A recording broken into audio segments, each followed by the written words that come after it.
Hello my fellow gamers, and welcome once again to perafilozof City Skylines videos. In this one I'll be continuing to build up the city in which I plan to reach 1 million population on the hard mode. In the previous episode I showed you that I used the Eden project to increase the land value through the entire city. This led to the increase of level for all the residential, commercial, offices and industry.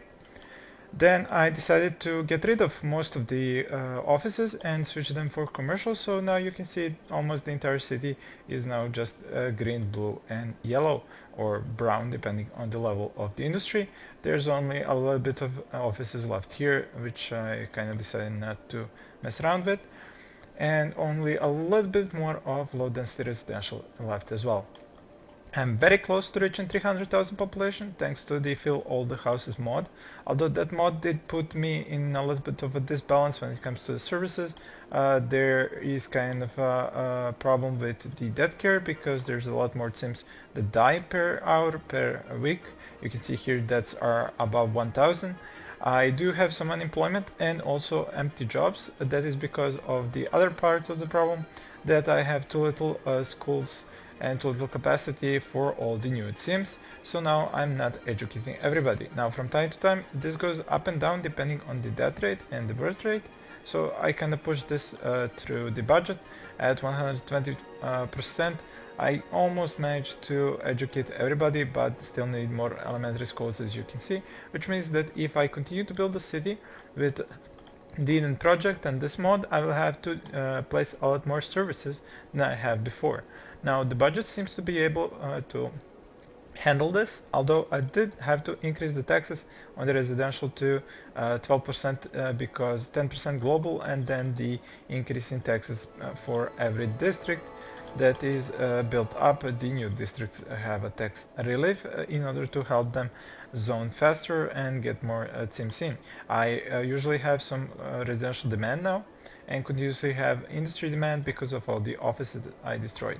Now you will notice a lot more heads showing dead skulls here, showing that a lot of people are dying. This is because now that the city is so massive, when the seniors start dying off and the death rate goes above the birth rate, there's a lot of dead heads. Although even when pretty much 50% of my residentials had these skulls on them, I didn't have any abandonment issues because I do seem to have just enough death care to pick them all up, and also I managed to fill up 2 cemeteries. I'm just waiting for one more to be filled up before I can unlock the necessary building to start to unlock the Plaza of the Dead, and then that will let me build all the necessary buildings to unlock the future power plant, which is sorely needed at this point because I'm paying over almost 25,000 for my power.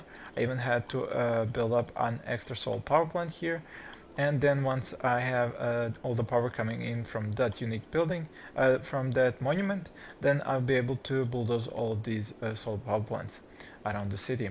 I have also lost some of the power because once all the city leveled up, they started producing a lot less garbage, and then I had to turn off some of the incineration plants, and as you know, incineration plants do produce power, so that happened as well. Now a benefit of that reduction in the amount of garbage is that the industry's area of effect where they pollute actually decreased, which is something that I did not expect, but the Eden project seemed to have somehow done this. I'm not sure why, but it did, and it reduced the area of effect that the industry pollutes. So what this then allowed me to do is to double or even triple the lines of industry at some points because I switched them all instead of the offices, and then instead of just building commercials wherever I had offices, now I built some industry as well, along with the extra areas which even have the industry beneficial policy, the industrial planning, in order to increase the amount of goods that they produce. As you can see, I'm trying to keep it balanced so that I do not import or export goods. It's usually better to export 1000 than to import, because the imports usually create more traffic than the exports. The exports seem to more often use the train stations and the harbors. I had to do some managing with the roads as well, because I was continuously getting a lot of traffic, a lot more traffic than before, which is understandable considering I increased my population by 80,000 in during these two videos, but I did play for like 7-8 hours in total to do this. So I had to do some managing on the traffic on the highways mostly.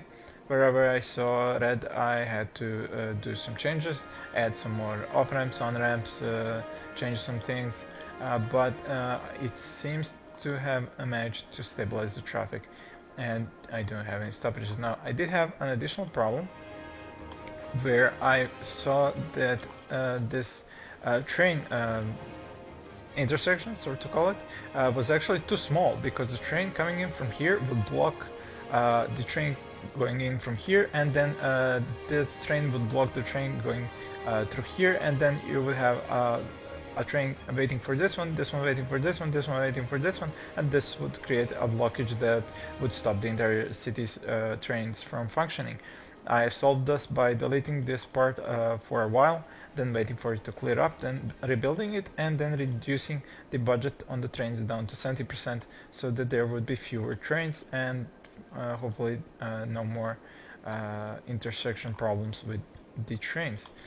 We can see that a lot of deadheads are showing up here, the skeletons, the skulls. I am assuming it's the seniors dying off, and hopefully I won't have any abandonment issues like before, although at this time I do have around 10 to 20,000 more population than I had when I had the that wave previously. So I may even want to add some more of these crematoriums just to stay ahead of any problems. Let's see if I can find a spot where I have too few. I think over here. Yeah, this place obviously does not have enough. Let's find a spot for you. How about here? Okay. I also got rid of many of these small 1x4s. I kinda noticed that they were creating traffic a lot more than they should, because the trucks do have to stop for them, and if I have many of them in a line, especially that was over here and here, they would kind of create a problem, so I got rid of most of them. Basically that is it. You see that I'm not actually going to reach 300,000 this time around. As you can see here, it's the death waves. The population goes up, goes down, goes up, goes down, but it is continuously climbing. So probably before the next death wave hits, I will be able to reach 300,000. I mean, I could already reach it if I had just expanded over here as I've been planning. And on that note, I can actually start doing that just after I check on the utilities and bulldoze this building that burned out. So over here, in order to expand, I have to buy this and this plot here, so that I can mess around with the roads and set them up as I need them to be, and same with the railway. The game speed, it's pretty much the same whether I am at 3 or 2, so I think I will keep it to 2. It might even be faster at 2 than 3, because of the size of the city. The time has slowed down. The game probably just cannot speed it up at with these much sims and population and agents. One additional thing, I do have a lot more noise pollution now that I have gotten rid of all the offices, which were kind of dampening zone for the noise pollution. So I do have more sims getting sick from the noise pollution, but I think I can live with this. And if I ever unlock the medical center, was it? Yeah, medical center, that will probably help out with that as well. So now that I can play around with these roads, I'm probably gonna be paying for them. I'm paying 48,000 for the roads at the moment. So I need to straighten this out and then see how this is going to connect into the city itself. I think I will make it go, well, it depends on the land here. Okay, so this is pretty hilly, although this is all hilly, so not much difference. I think I will make the city go from here to about here, and then I can have an intersection here for the highways going in the middle, as well as the railway going through the middle. So the railway has to actually go from here over here and then hit in the middle. As for these parts here, I'm not even sure how I'm going to use this area. And okay, so that's pretty much everything. The railway will need to be raised, and as for the cargo train terminal, I was kind of thinking of placing one here and then another one here, or two in the middle. I'm not sure how exactly it's gonna turn out, because I do need to give them these off tracks on the side, while I do need to raise the railway here in the middle so that the roads can go underneath it. So yeah, a lot of planning to be done, mostly because of the problem where if I place the highways first, then I have a problem getting the streets below them. But if I want to make the grid with the streets first, then I'm not sure where the highways are going to be at, or where the other buildings are going to be at. So like I said, a lot of planning will need to be done in order to see how that is going to work out. Let's see, do I have any abandonment issues due to all the sims dying off? Nothing so far, and still most of the skulls are not red, some are. So these are the big deathways you probably read about or had yourselves. This is happening to me now for the first time after so many videos, because of the fact of how many teams I moved in when I turned on that mod to fill all the houses, and because I increased my population 50,000 at one time. Now they all end up dying at the same time as well. So that was the downside of using that mod, because if I move in so many people at the same time, they will be dying at the same time. Something that the developers should really take care to fix. They should make it so that the sims have a range of age when they die, and not die at exactly the same time. So I was saying, I need to see how this is going to turn out. So I'm pretty sure that the railway will go through the middle, which means that about here I need to transfer this entire railway. So I will bulldoze this thing entirely.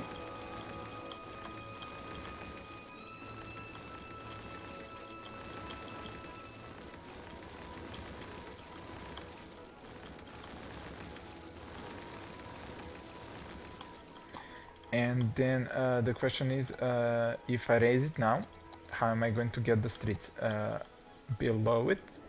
Now, I guess it's actually easier to mess around with the streets later than to try and get them here now, because I can't see exactly where they would fit depending on the highways and the trains. So even if it would be cheaper to be able to first set the streets and then set the railways and the highways, I will actually have to set the trains and the highways first, because it's easier to plan out the city that way.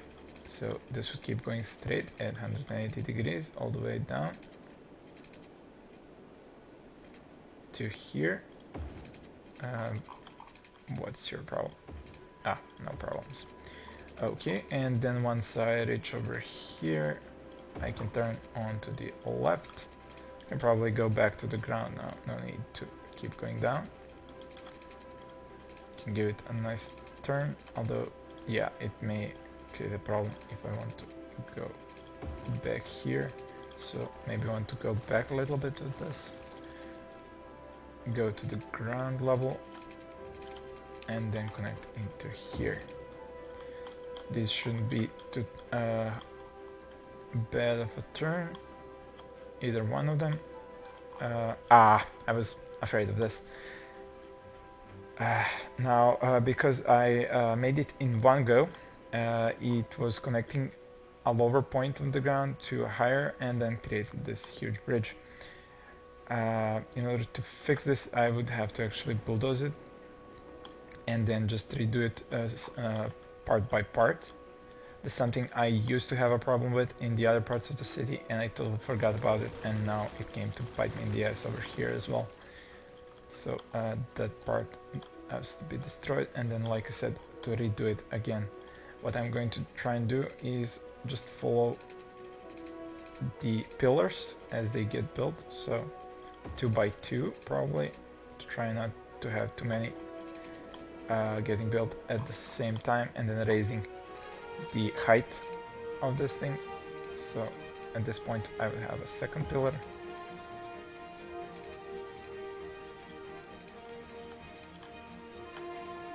Nope, go back a little bit. There we go. Again, back a little bit, and then I end up connecting in here. Hopefully it will be straight. Yep. And hopefully it will be low. Exactly. Over here I won't even bother because I don't know how this is going to turn out and how far am I going to lead the highways over here. So the highways are gonna go like this. This is not going to be where I will have the train stations for this side, so they will go like this, through here and then down here, and on this side as well like this. They will go onto the edges like this, all the way to about here, and now depends on how am I going to get this to work.